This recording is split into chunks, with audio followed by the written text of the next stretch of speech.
Favorite part about the 5-point harness is 8 times out of 6 I buckle it with my keys in my pocket, so there's that. Alrighty, well, I'm totally a more on than off type of guy, and today I loaded up the truck and went to the track, and the event is actually next week, so I don't know how I had myself convinced that it was actually today, but so for some reason I did. Last night I converted the truck over to V3 on the Holley Terminator X, and I set up the traction control table because I used to have the front wheel speed sensor hooked up with the traction control table that I built out of just the 1D, 2D tables.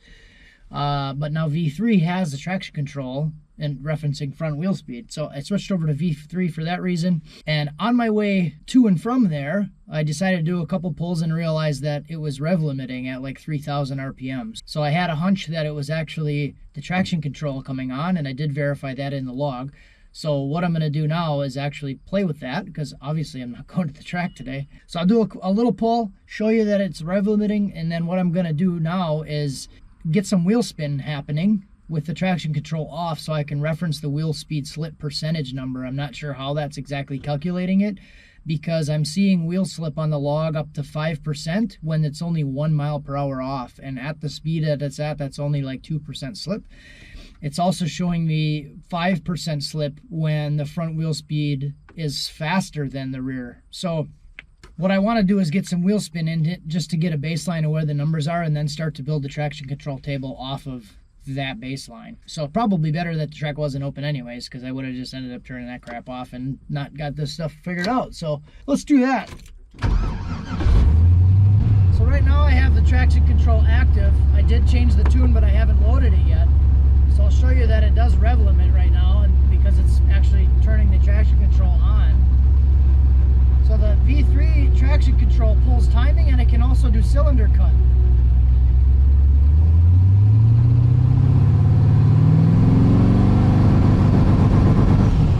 So that's that coming on right at 3,000 RPM, which is where I had it enabled in the tune to come on.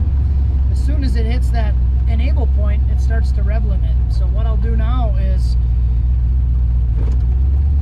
shut the truck off, and then I'm going to load the tune that has that not coming on at 3,000. I have it coming on at 6,000. I'll get a little bit of wheel spin in it, and just to see what the slip is actually doing, like what percentage it's actually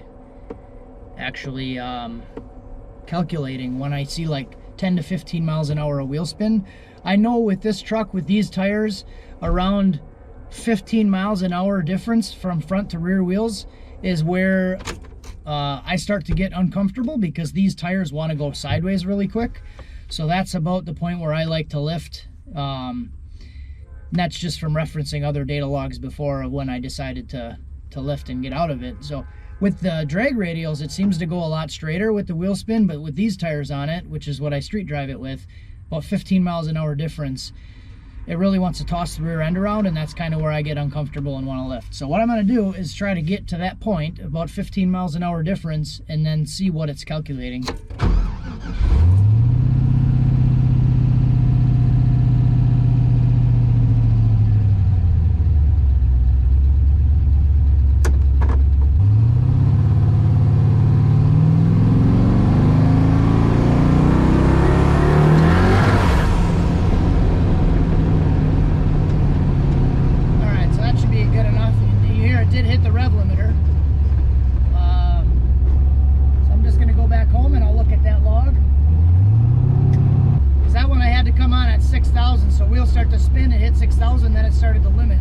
Okay, so here's kind of a log of what I was seeing before. You could see RPM come up, and then it flatlines, rev limiter comes on. This is right around that 3,000 mark, which is where it was enabled to come on before.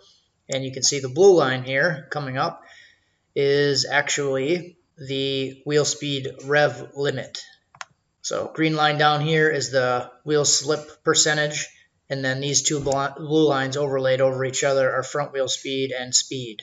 So the front wheel speed sensor does look like it has a little bit more variation, which is probably why it's triggering this here, but the slip percentage is actually coming up pretty high right here, 4%, even though these are both reading the same. So I think that's why it's triggering this, because it's calculating wheel slip. So it's going to start doing the wheel speed rev limit and wheel speed ignition offset. if I click on this area here, you can see it's starting to pull ignition and it's starting to pull percentage for cutting cylinders. So in the V3 traction setup, I have it set up with driven speed input, front wheel speed versus speed, minimum speed 20, maximum speed 150, 3 gears, 30% activation, and then I had it at 3,000 RPM. So during that last drive, I changed it to 6,000.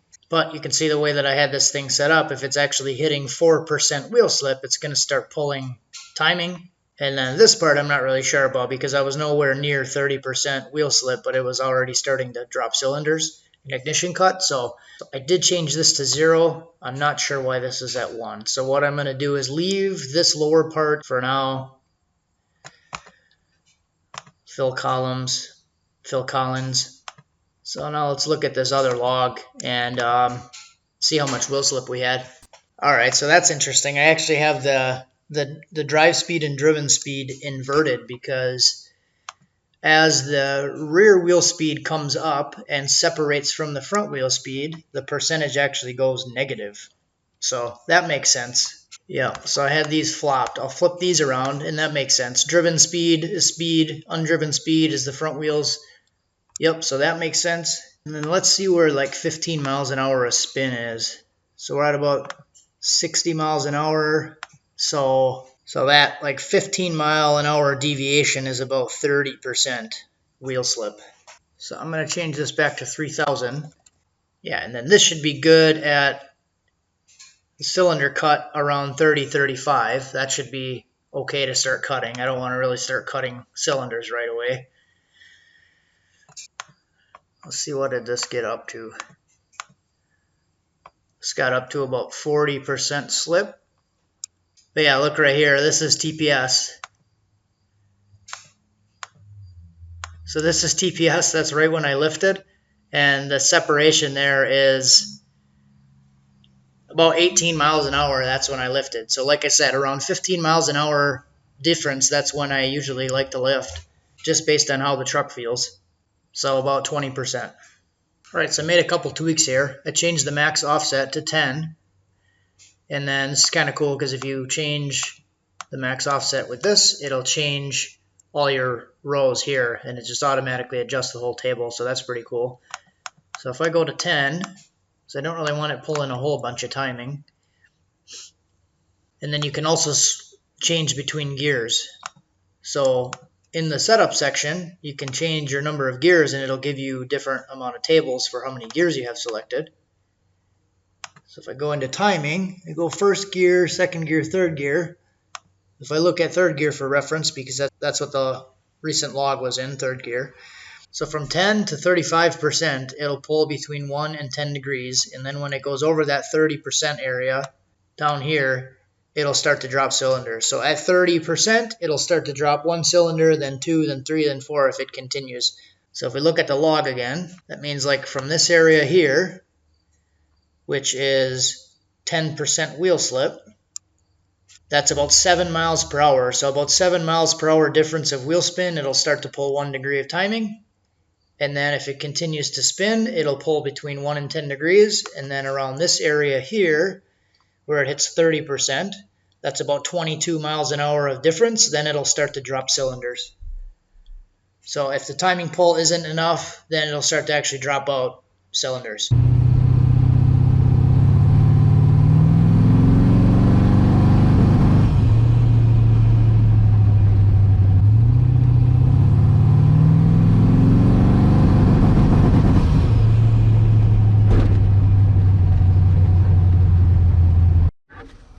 So that still cut, but it shouldn't have been the way it's set up. I wonder if it's just interpolating so much between the two cells, because it's dropping, going from like 0 to 1 cylinder, but that's actually 13% going from 0 to 13. So I wonder if it's just interpolating between the 0 and 13, and then it's actually starting to drop them out even though it's nowhere near that point. So I'll try to raise that and see what that does. Okay, so what I'm going to try here, because you can see the little bubble from the data log is actually on this first row of this table at 30. So I'm just going to zero this whole section out. I made 40% at 1 cylinder, because you can toggle between percentage and cylinders here. So this is cylinder cut percent, and it was at 13%. So originally 13 was down here. So as soon as it's activating, it was seeing this 13 and then pulling one cylinder, dropping one cylinder. So I also went to the max, only dropping 4 cylinders. I feel like it's probably not going to need to cut all 8. So I just went from 1 to 4, and I did that on all the tables. So we'll see what that does. I'm guessing that just because it was enabling it, even though it wasn't quite at 30% yet, it's just trying to interpolate between 0 and 1 and dropping a cell. That could be it. So we'll try that. I think I'm going to do that same thing, put 0 at the bottom, because this ignition offset was also pulling 1 degree. So I think I'm going to leave the bottom, let's say like the bottom 2 rows at 0, because it was trying to pull 1 there.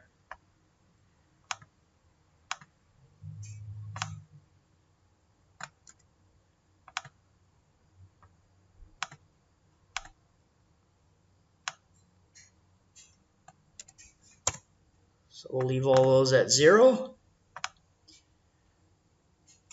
I'll save that and I'll try that. Alright,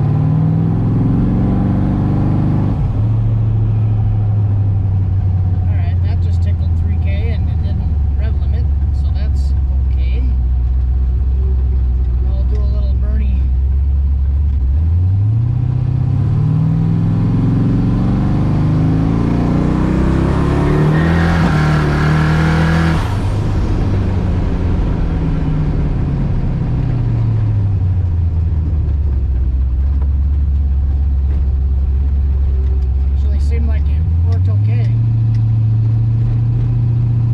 Yes, that actually felt like it was working decent. Wheel spin didn't come on as fast, and it did drop a cylinder out. I'll probably have it drop a cylinder even later than that, because I felt like I was still in decent control of it before it dropped the cylinder. So work in progress. I'll probably want to test it more like on the track. I'm not sure if I'm going to really get it to work super well with these tires, but I can continue to play with it. And really just wanted to work well at the track with a good tire, you know. The big thing is I just don't want it to be spinning so fast, because the first time I took this truck out, I was past the 8th mile and got into wheel spin, and going that fast, it could easily get out of hand pretty quick. So, you know, you hope that you'd be able to catch it every time, but what if you can't, or something happens, you get water under and it spins a lot faster than you're used to with traction. So yeah, let's check out the log. Alrighty, so I think this is actually working. So you can see green line throttle position, and then this green line here is where it actually started to drop timing out of it.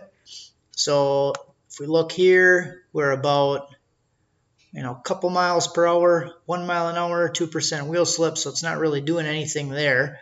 And then when it crosses that 10% mark, it actually starts to pull timing out of it. So there we got about 6 miles an hour of spin, and it pulled 6 degrees of ignition wheel spin offset.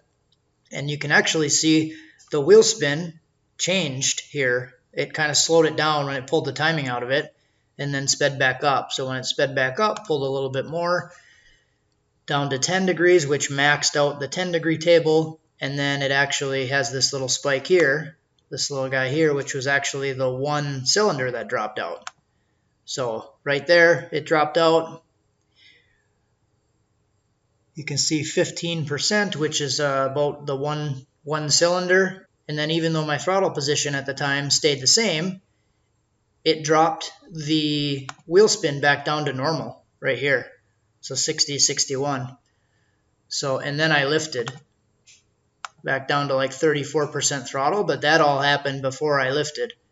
So this was 64% throttle. I know that this truck will spin the tires at about 35 to 40% throttle. It'll do the same type of wheel spin. So this little change isn't really enough to do anything typically,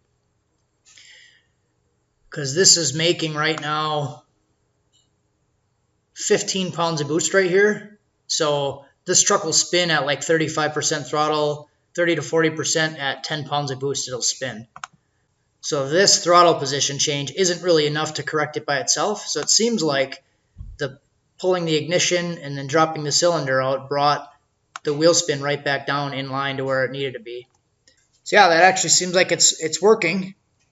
Yeah, so more to come on this. This is just kind of like the first time I really played with this table. Seems like it works. Don't have to burn a bunch of 2D tables to do it with the V3 because it's built in. Seems like it's working, and yeah, I'll just be able to spend some more time and dial it in at the track.